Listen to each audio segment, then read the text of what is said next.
My father was the only one for hundreds of miles who sold something called shadow apples.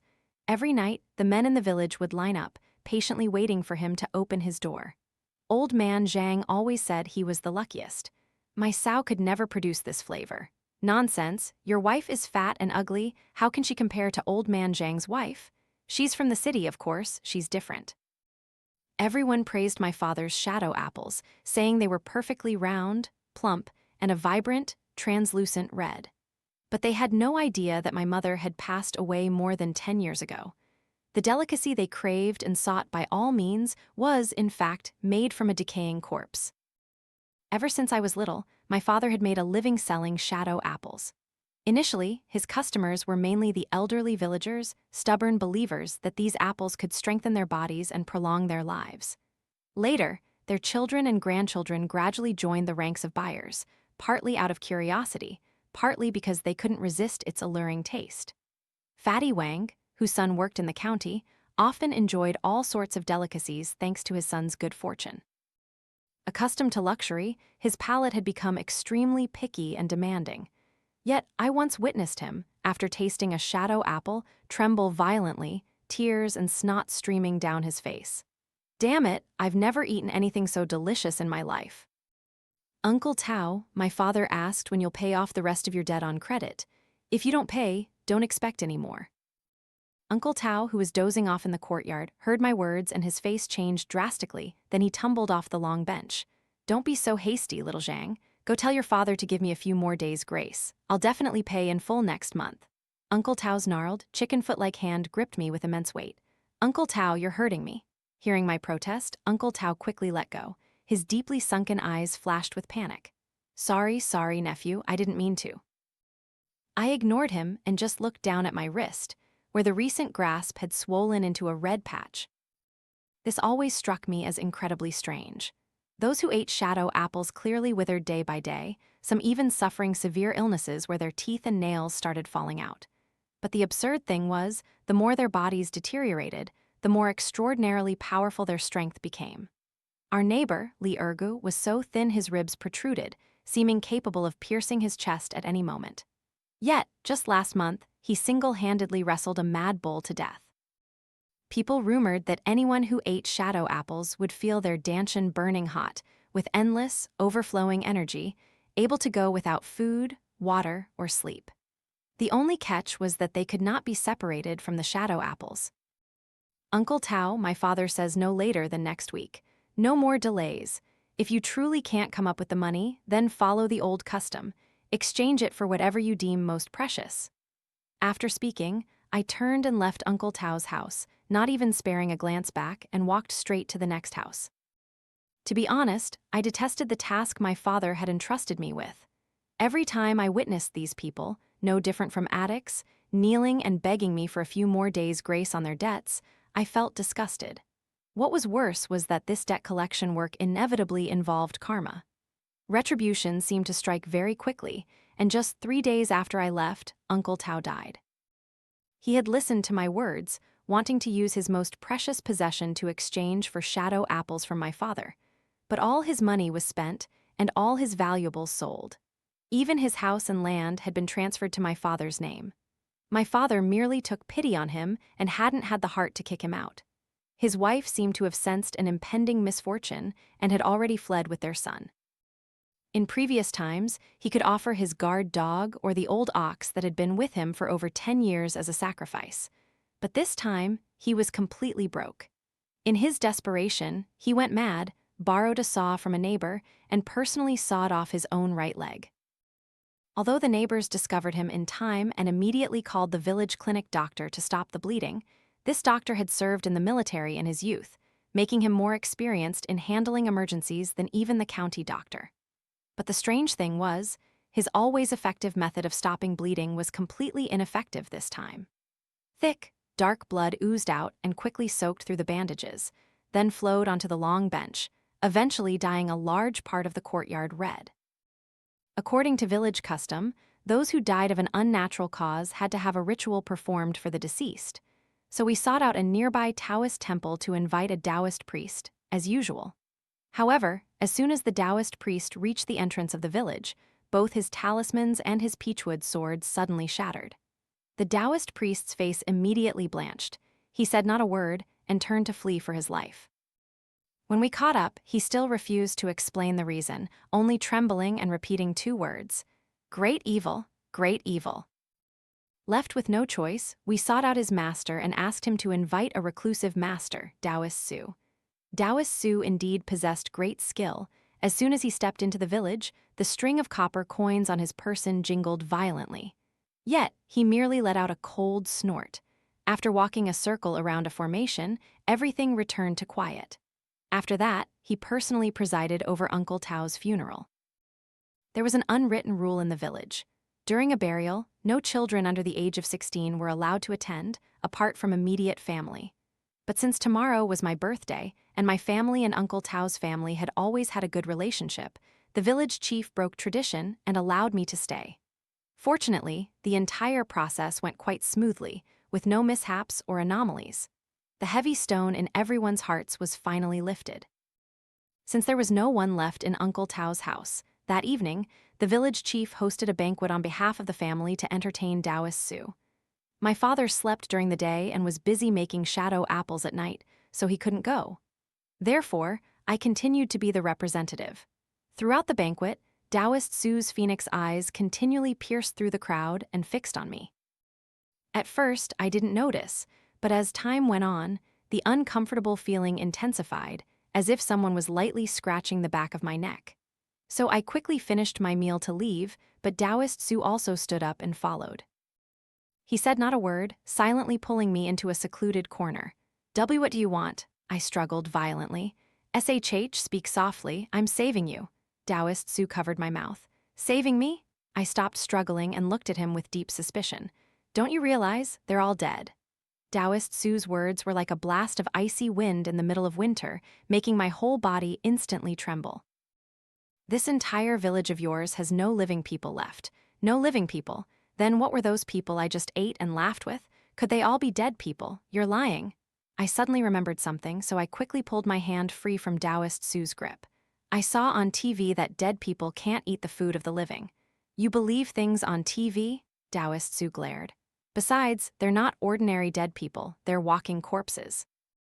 Seeing me stunned, Daoist Su probably thought I didn't believe him, so he explained further.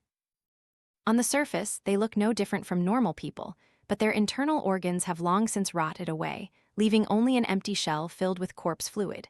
This corpse fluid gives them extraordinary strength, making them, despite their gaunt appearance, possess unparalleled vigor. Of course, everything has its price. The corpse fluid thins their blood, so once they have a large wound, their blood cannot clot. They can only helplessly watch it bleed out.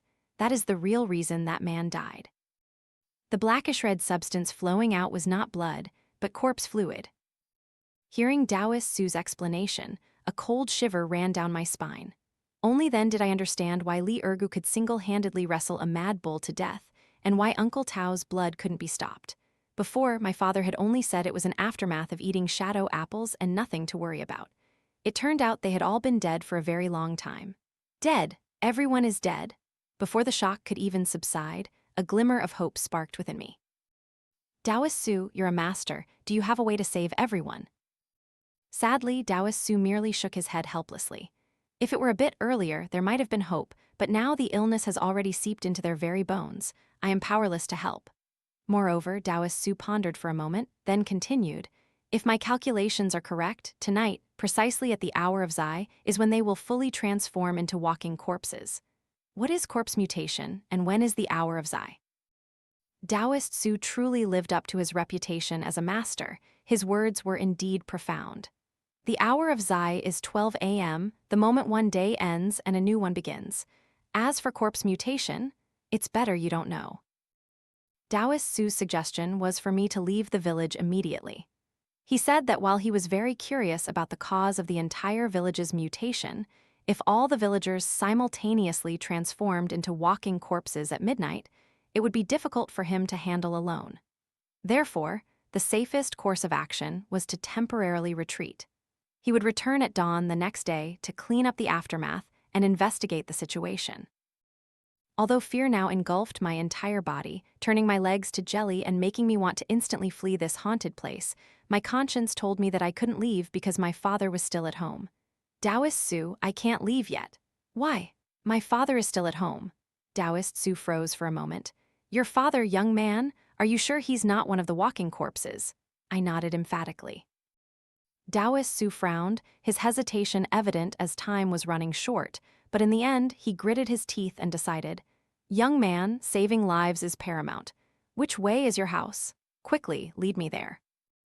Without a moment's hesitation, I led Daoist Su rushing towards my house. Along the way, the atmosphere grew heavier and more stifling.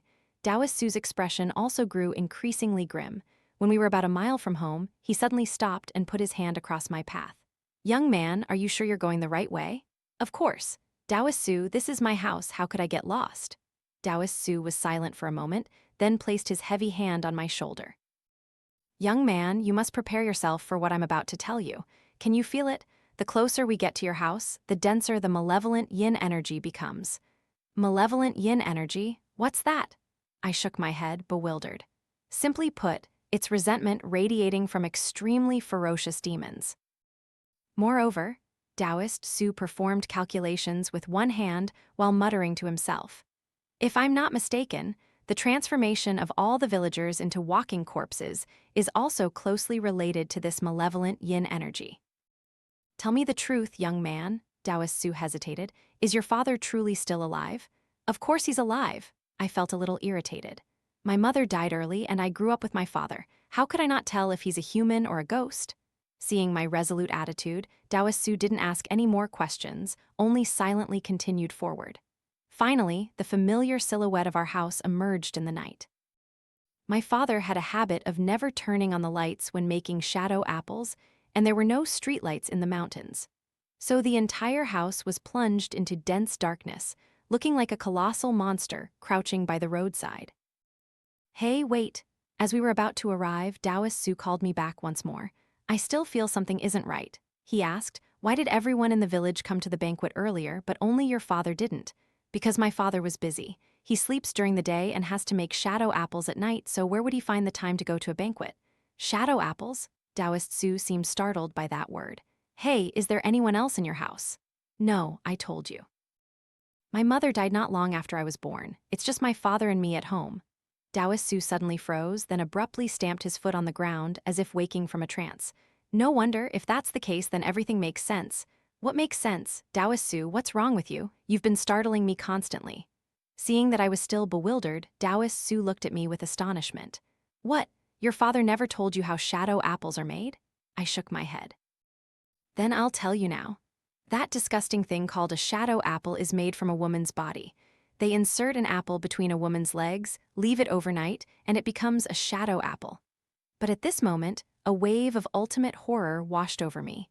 In my house, besides my father and me, there was no other woman. That's the crux of the matter. Those shadow apples are made from your mother's very corpse. A wave of nausea surged up my throat, and I nearly vomited on the spot. No wonder my father always evaded my questions about where my mother's grave was. Every Kingaming festival, while everyone else went to sweep the graves of their departed loved ones, he would coldly dismiss me. If you want to go sweep your paternal and maternal grandparents' graves.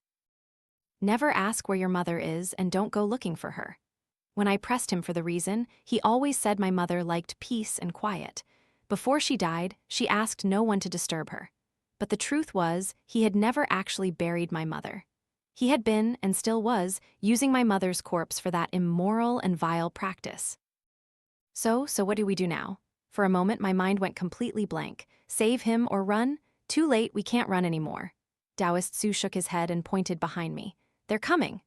I turned around, and the sight before me made my scalp tingle with dread. At the foot of the distant mountain, a procession of villagers, flashlights in hand, was heading straight for my house. They moved stiffly, not following the paths but cutting straight ahead. If they encountered a fence, they violently tore through it. If they fell into a ditch, they disregarded their mud-stained bodies, silently crawled up, and continued forward. They looked exactly like a horde of ravenous zombies from a horror film. Daoist Su pulled me into the house. As soon as the door opened, a blast of icy wind hit my face. He was quick-witted and agile, immediately using cinnabar to place a red mark between my eyebrows. I almost forgot, ordinary people can't withstand the malevolent energy of demons, they'll feel an uncomfortable chill. Do you feel any better now? Much better, I mumbled my thanks. Although I genuinely felt no different, it was his good intention nonetheless. Earlier, I wanted to go ahead because I was afraid I wouldn't be able to protect you when we took action, but now we have no other choice. Later, you must stay close to me and take good care of yourself. I nodded. Daoist Su's plan was actually very simple. If surrounded by walking corpses, it was difficult to escape, so it was better to strike directly at the source. As long as the source, the vengeful spirit, was eliminated, the corpse fluid in the villagers would lose its effect. Then, those in good physical condition with mild symptoms might still have a glimmer of hope for survival. As for my father, Daoist Su proposed 3 possibilities. First, he was an evil cultivator using a vengeful spirit to transform living people into walking corpses for his own service. Fortunately, his knowledge of the arts was not refined, and he didn't know how to use protective formations, so dealing with him wouldn't be too difficult. Second, he had been possessed by a vengeful spirit, becoming a puppet and a minion. This situation was the most complicated because a vengeful spirit is inherently extreme yin, and with my father's yang energy added, the balance of yin and yang would multiply its power manifold. And the third, rarest possibility was that my father was still completely normal, like me, and waiting to be rescued. Hey, young man, if your father and I come to blows later, remember to run far away, okay? I understood Daoist Su's meaning. He was afraid I would be heartbroken witnessing the scene, and also afraid I would cause trouble. It's okay, Daoist Su. As we approached the room where my father made shadow apples, the darkness around us grew thicker. I've seen this on TV, my heart pounded. I took a deep breath, my voice becoming unusually firm. If my father truly did this immoral deed, then I will surely sacrifice personal feelings for the greater good. Finally, we stood before the room door. Daoist Su gave me a few protective talismans, then cautiously reached out to touch the doorknob. But the moment he touched it, an agonized and ear-piercing scream suddenly erupted from within. I quickly covered my ears, but the scream seemed to pierce through my flesh and burrow into my brain, nearly making me faint. Fortunately, Daoist Su reacted quickly. He immediately pressed a yellow talisman onto my forehead. The scream finally disappeared, but before I could compose myself, my father's voice echoed from behind the door. "What are you doing here, son? It's not time to sell shadow apples yet. Or does my son also want to taste a shadow apple?" His voice grew increasingly shrill, eventually almost turning into a woman's. For some reason, an urge suddenly compelled me to answer. But before I could open my mouth, Daoist Su covered it tightly. "Silence!" He gestured for me to step back. "Let me take a look at him." With that, he stood directly facing the door, took out a talisman, wrote an incantation on it, and pasted it onto his own forehead. "Heavenly law clear, earthly law spiritual, yin and yang coalesce, ghost spirits manifest, true form quickly appear true form by imperial decree." As Daoist Su finished speaking, the talisman on his forehead spontaneously ignited. And when the talisman burned out, a third eye on his forehead suddenly opened. A golden light shot out from that eye, piercing straight through the door and shining inside. From within the room, my father's enraged roar immediately sounded. "You, who are you? How dare you spy on me making shadow apples?" From his panicked tone, it was clear Daoist Su had gained the upper hand. But at this moment, I realized Daoist Su didn't answer and didn't press his advantage. He just stood rooted to the spot, as if struck by lightning. After a long while, he mumbled to himself, his voice hoarse with emotion. I miscalculated. It's not a vengeful spirit. What caused all this is not a vengeful spirit. Just then, urgent and unsettling banging on the door sounded from outside. "Old Man Zhang, we're here for the shadow apples. Old Man Zhang, shadow apples, we want shadow apples."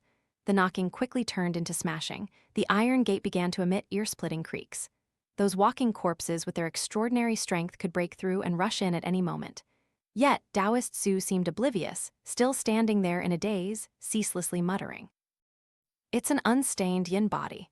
It's an unstained yin body, rare in 100 years." I slumped to the ground, despairingly watching Daoist Su lost in his own ecstatic revelation. And half my heart turned cold. Just as the walking corpses burst through the main door, Daoist Su finally snapped out of it. I saw him quickly draw his peachwood sword, spit a mouthful of saliva on it, then swing the sword, slicing the room door clean off. But the room was strangely empty. Pale, cold moonlight poured in from the wide-open window, but there wasn't a single soul inside. Trying to run. Not so easy. Daoist Su quickly cut some talismans into small paper figures. As soon as these paper figures touched the ground, they nimbly leaped out through the window. We chased the paper figures, and I quickly realized this path led straight to the village graveyard. Young man, your father is truly malicious. It seems he intends to use the unstained yin body to awaken all the corpses in this graveyard. Daoist Su, I wanted to ask earlier, why did you suddenly seem to change into a different person? What exactly is this unstained yin body you mentioned? Facing my question, Daoist Su's gaze seemed to evade mine slightly, but he eventually began to explain.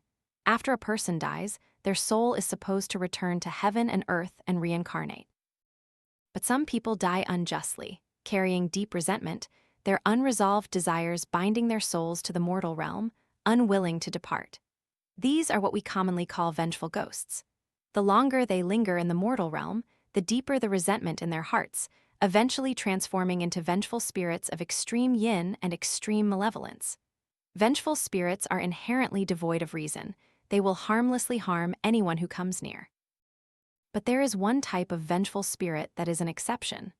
Although they also died unjustly and were even humiliated after death, leading to extremely heavy resentment, unlike other vengeful spirits, they have something they wish to protect. The profound principles behind it, even I haven't fully grasped, but in short, it is this desire to protect that dispels the killing intent, preventing them from harming others senselessly. Therefore, their existence is still extremely yin, I seem to understand, but because there is no killing intent, meaning there are no impurities harmful to heaven and earth, they are called an unstained yin body. Daoist Su glanced at me with surprise. Not bad, young man. Your comprehension is quite high. You understood it so quickly.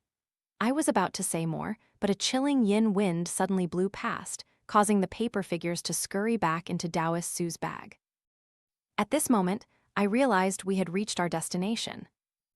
You all wish for death so badly, then I shall grant it to you. Suddenly, my father's shrill voice echoed from deep within the mountains. I looked up in the direction of the voice. Under the faint moonlight, I vaguely saw him sitting on an unmarked grave, holding a withered and shriveled corpse in his arms. Beast, hand over the unstained yin body at once. As soon as he saw my father, Daoist Su became agitated once more. He rushed forward without hesitation. Finding myself left alone, I immediately panicked. He's gone ahead, what about me? Daoist Su turned back and gave me a worried look, but unlike before, this time he was no longer concerned with my safety. Find a place to hide first. As long as your father doesn't have the unstained yin body in his hands, he won't be able to harm anyone else. I was so worried I broke out in a sweat. Just as I was about to follow him, I suddenly felt my ankle gripped by something. A withered hand of the dead slowly emerged from beneath the earth. Little Zhang, my leg hurts so much. I listened to you, but why did I lose my leg before I could even eat the shadow apple? To my horror, I watched Uncle Tao slowly crawl out of the ground. Little Zhang, I hurt so much. How about you give me your leg, please? Help! My piercing shriek tore through the silent night. I was so terrified I nearly collapsed, frantically struggling to escape the dead man's grasp. Alas, it was all in vain. Even in death, Uncle Tao possessed astonishing strength. In my panic, I lost my balance and tumbled to the ground.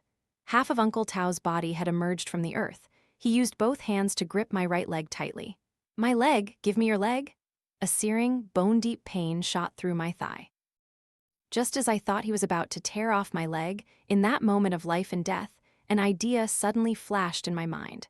Uncle Tao, look, what's this? I quickly pulled a handful of shadow apples from my pocket and dangled them before him. Carrying shadow apples on me was a habit. I knew the villagers valued these things more than life itself, and there was no telling when they might go mad.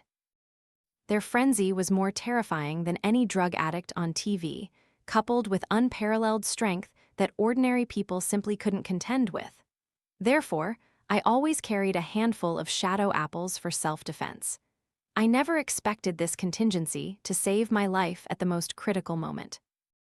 As soon as Uncle Tao saw the shadow apples, he immediately forgot about his lost leg, then transformed into a hungry wolf, lunging to snatch them.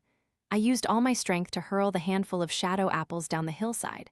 Uncle Tao, without hesitation, leaped after them and rolled down the slope with the apples. I took that opportunity to escape danger. However, when I stood up, Daoist Su had vanished without a trace.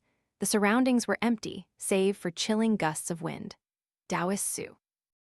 Daoist Su? I swallowed hard. Where are you? In response, I heard only chilling, rustling sounds. It was the sound of corpses clawing at the earth, bursting open their coffins to emerge. In the hazy night mist, I saw withered corpses slowly rising from the ground, then collectively advancing towards me. Help! Help! Absolute terror shattered my last shred of sanity.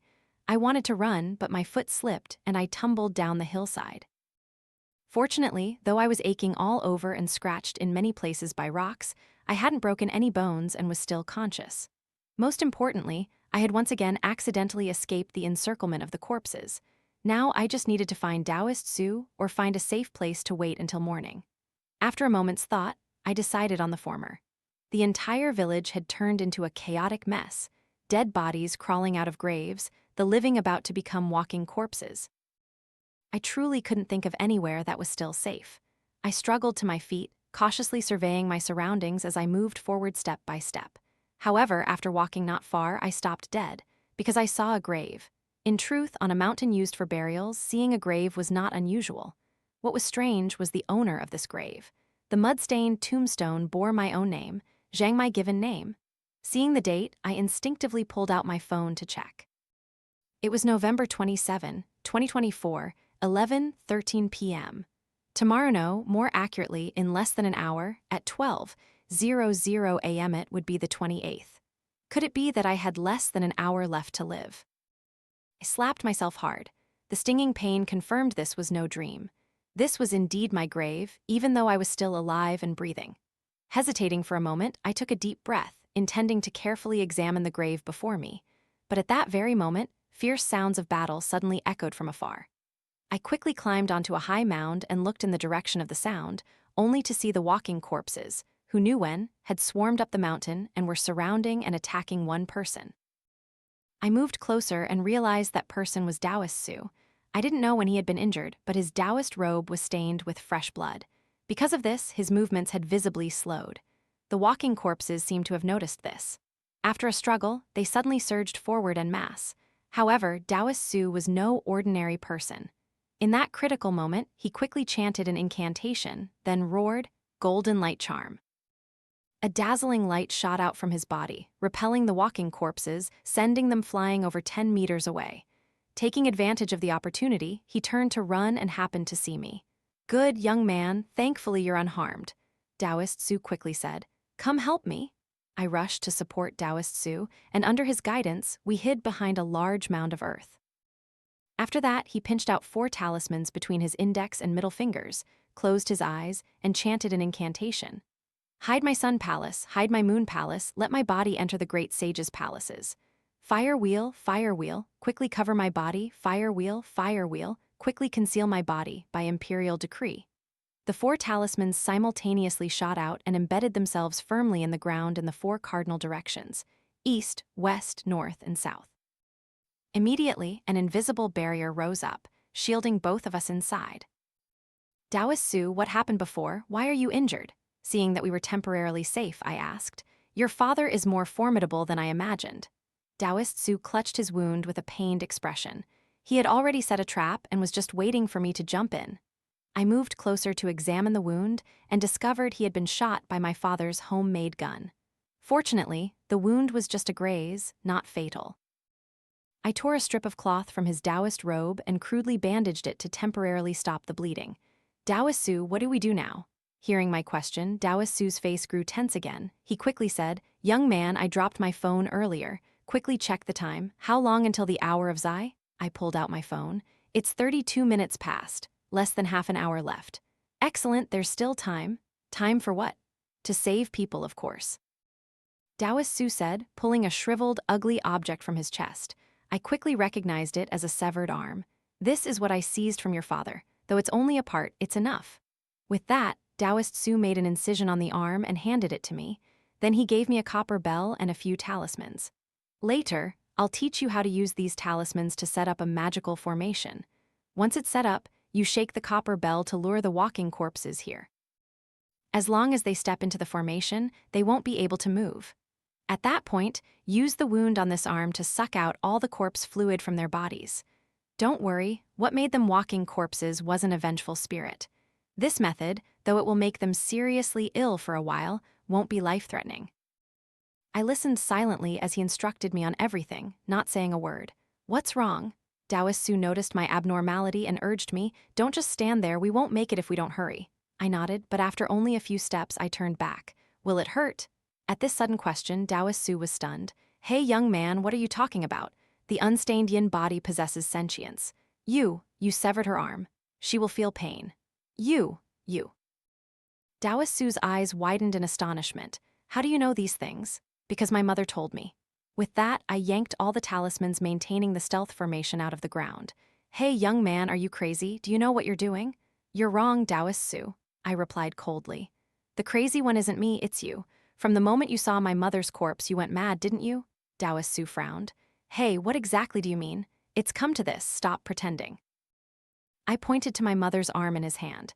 Do you really think I don't know how significant the unstained yin body is to cultivators like you? Daoist Su froze, then his expression gradually darkened. Young man, so you knew all along? Didn't I tell you? I like watching TV. I can't believe I was tricked by a mere child like you. Daoist Su sneered. Tell me, what do you want? It's simple. You hurt my mother, so I want you to die. With that, I gently shook the copper bell in my hand. A flicker of panic appeared in Daoist Su's eyes, but he quickly composed himself. Don't waste your efforts, young man. Do you really think these walking corpses can threaten me? If they can't threaten you, then why did you have to give me such an important arm? Moreover, Daoist Su.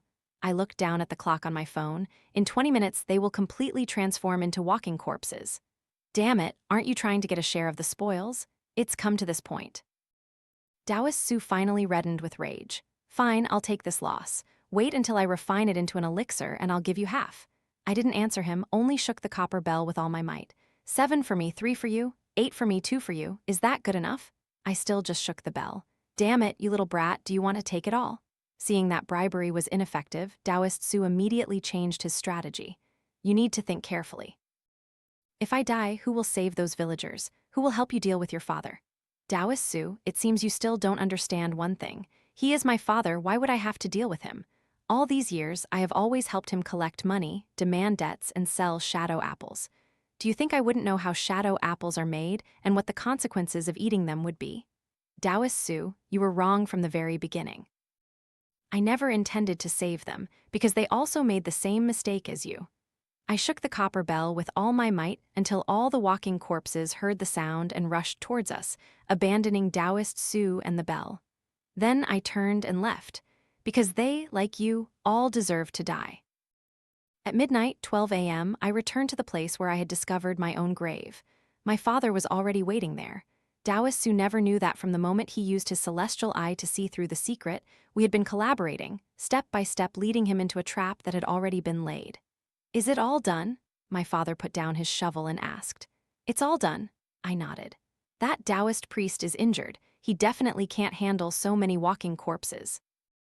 The one who blocked our way is dead, that's enough. As for those walking corpses, they were always meant to be killed as part of the original plan. If they don't die by my hand, consider them lucky. Father, I've always been curious, since you were going to kill them anyway, why didn't you act sooner? Why wait for them to turn into walking corpses, making it so complicated? HMPH, what do you know? My father sneered, a cruel expression suddenly appearing on his face. Think about it again, that man Tao, from the moment he sawed off his leg until he died, did he ever cry out in pain once? I realized with a start. These people who ate shadow apples had long since become the walking dead. Uncle Tao, until the very last moment of his life, only begged me for shadow apples. They weren't afraid of pain, and they weren't afraid of death. They were only afraid of not having shadow apples. For these people, even if you tore their bodies into 5 pieces, they wouldn't feel pain. But transforming into a walking corpse is different. When they become walking corpses, the corpse fluid will infiltrate their organs through their blood vessels. That entire process is extremely cruel and painful. Moreover, they are not completely dead. After transforming into walking corpses, they will regain their rationality. They will be clearly aware of the pain of their transformation, and then they will have to helplessly watch me kill them to avenge your mother and you." As my father spoke these words, his hair was disheveled, his eyes wide and bulging, and his teeth chattered uncontrollably from excitement, emitting horrifying sounds. A shiver suddenly ran down my spine because his gaze was fixed directly on me. "What is it, father?" "Son, do you know? 12 a.m. has passed. Today is your 16th birthday." "I know, father." I felt the atmosphere was a little frightening, so I changed the subject. "Oh, about this grave, have you found out what happened yet?" "Not yet. I don't know who's playing tricks." My father waved for me to come closer. I dug it up and checked, but it's empty inside. I stepped closer, and indeed, as my father said, there was only an empty coffin in the grave. "Father, normally I don't offend anyone in the village. Who do you think would?" "It doesn't matter who," my father rudely cut me off. "It's empty inside anyway, there's nothing there. What's important now is that you're 16 years old." "Do you remember what you promised your father?" I remained silent. Ever since I began to understand things, he had forced me to make a choice. It was on my 6th birthday. He brought home a cake, cut into it, and inside was a shadow apple. That day, he placed a knife to my throat. "Son, you're still young now, you can't eat this yet, but as soon as you're 16, you can. Don't worry, this won't harm you. I just want you to obey me, that's why I'm doing this. Today is your birthday, I bought you a cake. But you must promise your father that on your 16th birthday, you will definitely eat one. Otherwise, I will have no choice but to kill you right now." "I haven't forgotten, father. I just don't understand why you insist on making me eat the shadow apple. Didn't I tell you? It's so you'll obey me. But father, I'm your son, of course I'll obey you. Unless..." I deliberately paused for a moment. "I'm not your biological son. Zhang Tao, that's enough." My father's face suddenly changed drastically. Veins popped out on his hand, gripping the shovel. "Who told you that?" No one told me, I was just joking." Seeing this, I quickly held out my hand. "Father, give me the shadow apple." Seeing me actively ask for the shadow apple, my father's mood somewhat softened. He pulled a shadow apple from his pocket and placed it in my hand. "I'll eat it right now, but can you answer one question for me, father?" "Only if you eat it," my father nodded. "Fine. My mother." I put the shadow apple into my mouth. "How exactly did she die?" "Haven't I told you already?" "Well, telling it again won't hurt." "That day, I went to the market in town, and when I came back, I saw your mother lying in the courtyard, covered in wounds, her clothes disheveled. I asked her what was wrong. She didn't say anything. Having no other choice, I went to ask the villagers, but no one would say anything. Then I was enraged, so I dragged Li Ergu behind the mountain and beat him until he finally confessed. He said that early that morning, your mother tried to escape, and they chased her. When they brought her back, someone started it, and then the whole group assaulted your mother. That dog-faced coward was also a spineless wretch. To save his own skin, he sold out his brothers, naming every single one of them. He said it wasn't just this time, but they had also taken advantage of my absence before to bully your mother. He even said that if I wanted revenge, I should go after those guys first. At that moment, I wanted to kill him, but even if I killed Li Ergu, what about the others? They would surely gang up to kill me or throw me in jail. What would become of you and your mother then? A woman from the city, a newborn child, how could you survive? Having no other choice, I swallowed my rage and went home. Who knew that not long after, your mother committed suicide? I knew she was bullied and overwhelmed by despair, so I didn't tell anyone. I secretly hid your mother's body. On the outside, I said your mother didn't want to see people, and they all believed it. You know what happened after that? When I was a young man, I worked as a caretaker for a thug in the county and accidentally came across a book that recorded many dark arts, including shadow apples, walking corpses, and all sorts of strange things. I found it fascinating, so I copied everything down. At first, I only intended to try it, but unexpectedly, it actually worked. I have waited for nearly 16 years, and today, I have finally taken my revenge. The ancients truly didn't lie to me. This is what they call karma's retribution. After my father finished his story, I said nothing, only stared silently into his eyes. I stared until he began to lose his patience. "Zhang Tao, why are you looking at me like that?" "Nothing, I just suddenly remembered something I once read in a book, that when people are most complacent, that's when they're most vulnerable." My father frowned. "What do you mean by that?" "Before, whenever I asked you about mother, you always answered very vaguely, never giving so many details. You only said she was bullied and then committed suicide. When I was young, I thought you were in pain and didn't want to bring it up. But now it seems you are probably evading a certain truth, just like how you clearly could have called the police to have them all arrested, but you didn't. Before, I didn't understand, but now I do. It's because you didn't dare to call the police. You just said that mother was caught by them while trying to escape. This implies she wasn't someone you knew from the city, but someone you bought from human traffickers. She was abducted and sold by them. I thought that after being exposed by me, my father would deny everything and try to conceal it. But no, he just looked at me coldly. So what? Zhang Tao, do you know why I had to force you to eat the shadow apple?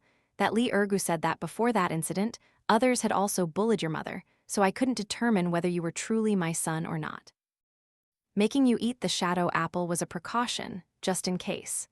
No matter whose son you are, as long as you eat it, you will only obey me and can only be my son. Otherwise, HMPH, just think of the fate of that man Tao. Faced with my father's threat, I showed no fear. Actually, I've known for a long time that you're also a scoundrel. I just wanted you to tell the truth yourself, because that's how I get the pleasure of revenge. With that, I subtly flicked my tongue, using its tip to push the shadow apple out of my mouth. Old man Zhang, I emphasized each word, you and they are all going to die. Old man Zhang trembled with rage, then he grabbed the iron shovel. You little bastard, I knew long ago you weren't my son. You deliberately tried to harm me. He looked like a ferocious demon at this moment.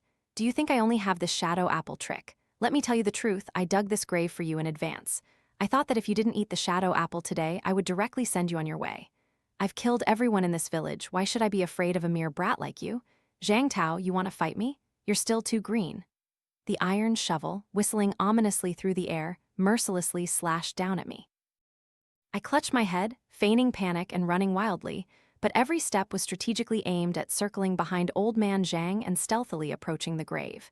He had truly developed killing intent, each strike was delivered with full force. Under the intense pain, I suspected my arm had been broken by his blows. Fresh blood dripped down my arm, blurring my vision. But fortunately, I had reached the grave and saw the empty coffin inside. Old man Zhang, have you ever heard the saying, sow the wind, reap the whirlwind? With that, I jumped directly into the coffin without hesitation. Daoist Su once said that the difference between an unstained yin body and a vengeful spirit lies in the former having something it wishes to protect. And in my heart, I understood very clearly that what my mother wished to protect was always me. If I were no longer in this world, she would naturally transform into a vengeful spirit. And now, there was a grave already prepared for me to feign my death. The grave, the coffin, including my name and date carved on the tombstone, everything was complete. As long as I lay in it, in my mother's eyes, I would be dead. Truth be told, I only learned about the unstained yin body today. But what I hadn't expected was that old man Zhang had already prepared a grave for me.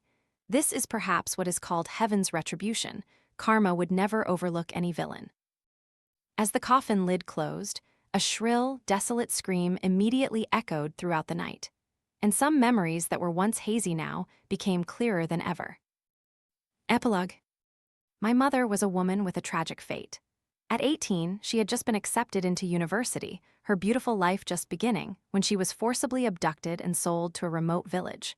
The man who bought her was an illiterate scoundrel, old man Zhang. He had no education, and from a young age, he was a mischievous troublemaker. By the age of 14 or 15, he followed a so-called big brother to the county seat, specializing in illegal activities.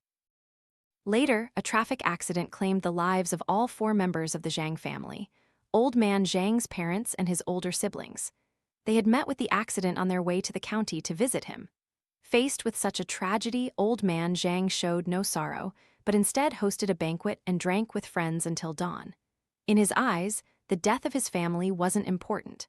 What mattered was that with them dead, all the money in the house would belong to him. And he used that money to buy my mother from a human trafficker. After buying her, he hated that my mother wouldn't obey him, so he locked her in the pigsty. He tortured her day and night until she was completely desperate, no longer having the strength to struggle or escape. Later, when my mother became pregnant, she utterly detested me. She believed that I, like old man Zhang and those who had harmed her, were all filthy and disgusting. She continuously tormented herself, went on hunger strikes, refused water, endured pain, and relentlessly punched her own belly. But what surprised her was that I was much more resilient than she imagined and overcame countless difficulties to be born safely. My mother said that when I was born, I smiled at her. Perhaps moved by my strong will to live, she once again found the courage to live, and I understood things very quickly. Before I was 2, I had become her helper in escape attempts. Old man Zhang normally never went to the market. That day, the reason he went was because I cried for candy. He was so annoyed by me that he decided to go to town to buy some. My mother led me, trying desperately to escape, but unexpectedly, on the way, she was caught by other villagers. They forcibly brought me home and left her alone. After that, she completely lost all hope of living. Later, after she passed away, I also began to frequently dream of her. I dreamed that she told me she hated this world for bringing her so much suffering. Once, I dreamed she was crying in the living room. I asked her what was wrong. She said she wanted to transform into a vengeful spirit to kill everyone, but she couldn't do that, because if she did, I would also die. I said I didn't care, but she said that if I died, she would only suffer even more. It was from that moment that I resolved to help her take revenge. Later, when old man Zhang began making shadow apples, the hatred in my heart grew even deeper. I sought every means to learn and master various dark arts while also secretly formulating my plan. On my 6th birthday, when he forced me to eat a shadow apple, I understood his intentions, so I decided to use his own scheme against him. A gentleman's revenge, though 10 years overdue, is never too late. If he thought that by waiting until I was 16, his plan would succeed, then I would deliberately defeat him precisely when he was most complacent. When I left Uncle Tao's house, I intentionally pointed to the right leg of that man Tao, precisely to mislead him, causing him to saw off his own leg and die from blood loss.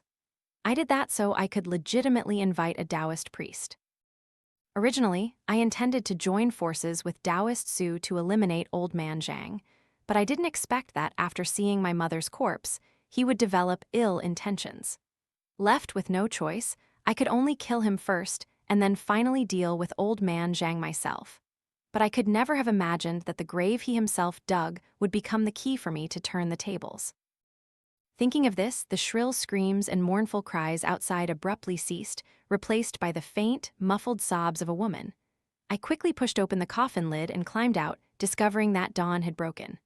Old man Zhang lay slumped in a pool of blood, his face ferocious, no intact flesh left on his body.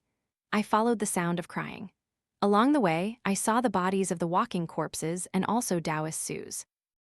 I continued upward until I reached the mountain peak, and I saw a familiar female silhouette. The crying was coming from her.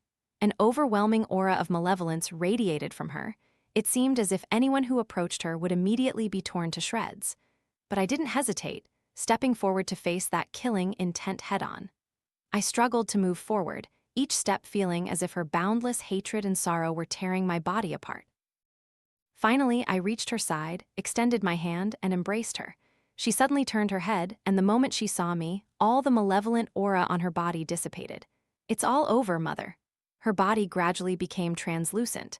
Just before disappearing completely, she said to me, "Thank you." She struggled to speak, and on her face was a smile, identical to the one I had given her when I was first born.